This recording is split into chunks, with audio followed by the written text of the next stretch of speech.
sallama a gare ku. Hajiya bilki su ne yi waka, maman Musa da ummul kairi.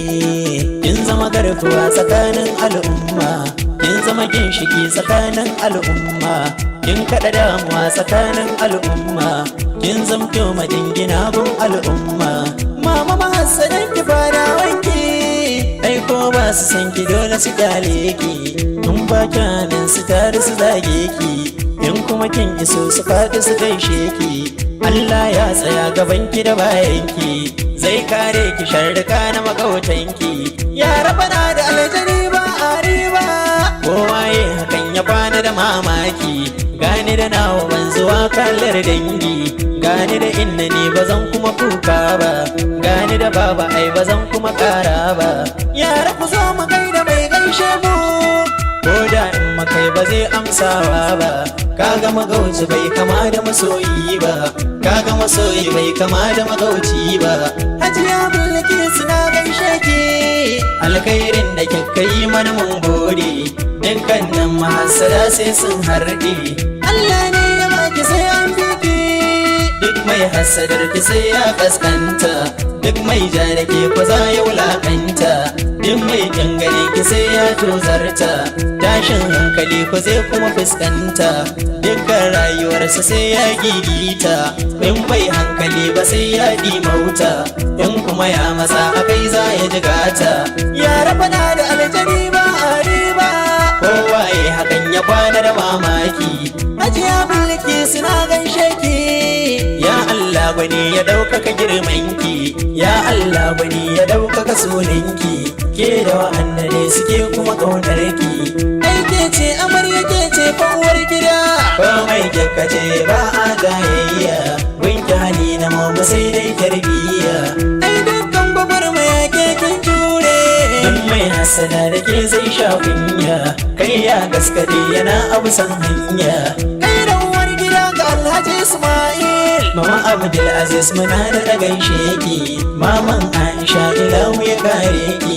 Maman Abdulaziz na gaishe ki, maman Musa muna yaba halinki. Maman Umma mai abun ban mamaki, Hajiya Bilkis ne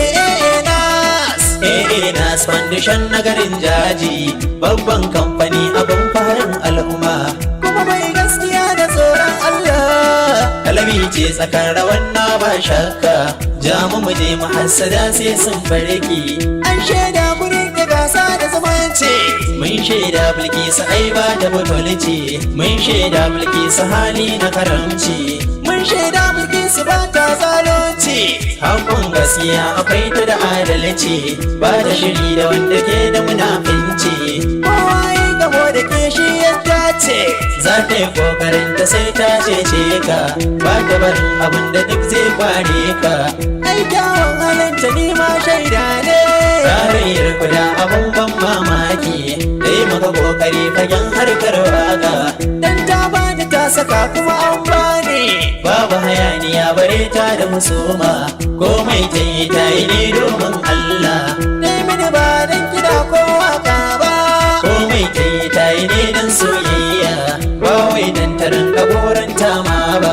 Mama baya kike mai goya marayu, Bilkisu ta kware fagen tsoron Allah. Inda Bilki ba tare da mijin nata, lallai arzikinta ya same ta. Sai ta raba ta ba gida ta ba daji, ba ta kinkani ga yaro ko babba. Komai hasadanta sun yi begenta, yadda take ta kare wa mutanenta. Ba wata tantama bare kuma in kari, lallai ta riko da babban alkhairi. Dukkan al'umma da ke a kasanta, lallai ci gaban su shi ta kayin buri, ba ta so ta tsinci masu cikin sharri. Hajiya Bilki na da halin kyauta, ita ke baka in ka zo ta yi maka kari, kuma yau hadda gobe ba ta yi maka gori. Kai ko baka tambaya ba ma sai ta baka, kai jin kai hadda tausayi shi ta yi gado, kuma kyauta ga al'umma shi ta yi gado. Sannu ubanmu maganin duka kukanmu, Alhaji Ismail mai abun ban mamaki. Ya Allah ya kara karo alkhairi, mu ne ke da kamfani Nas mai taimakon dubannin al'umma, abin alfaharin matasan Najeriya. Domin ku sana'o'i gun mata na aure kai hadda matasa koyin dinki hada da suna kallima kun zama kainuwa da shallin layi ko da ba su san ku dole su kyale ku an bilki su mai tarin hairan baban Musa ilahu ya kare ka wakar hajiya bilki sunan rera abban tambaran sarauta muka doka kin zama garkuwa tsakanin al'umma kin zama ginshiki tsakanin al'umma kin kada damuwa tsakanin al'umma kin zamto majingina gun al'umma kin hana rigima tsakanin al'umma babu hayaniya tsakanin al'umma mama masarin ki fara wanki ai ko ba su san ki sai sun kyale ki kun ba kyadan su tare su zage ki in kuma kin iso su faɗi su gaishe ki ke da dogaro ga sarki Allah in dau hailala ki dai kara salati ba makawa ilahu zai baki sawafi domin baki borke ba kya tsafi sai dai taimako gurin duk al'umma ke kin dogaro gurin sarki Allah wakar hajiyar mu ne alhamdulillah kun saurari wannan waka daga bakin Mubarak dan zaki wanda yayi wa hajiya Bilkisu mai nas Foundation Allah ƙara girma da martaba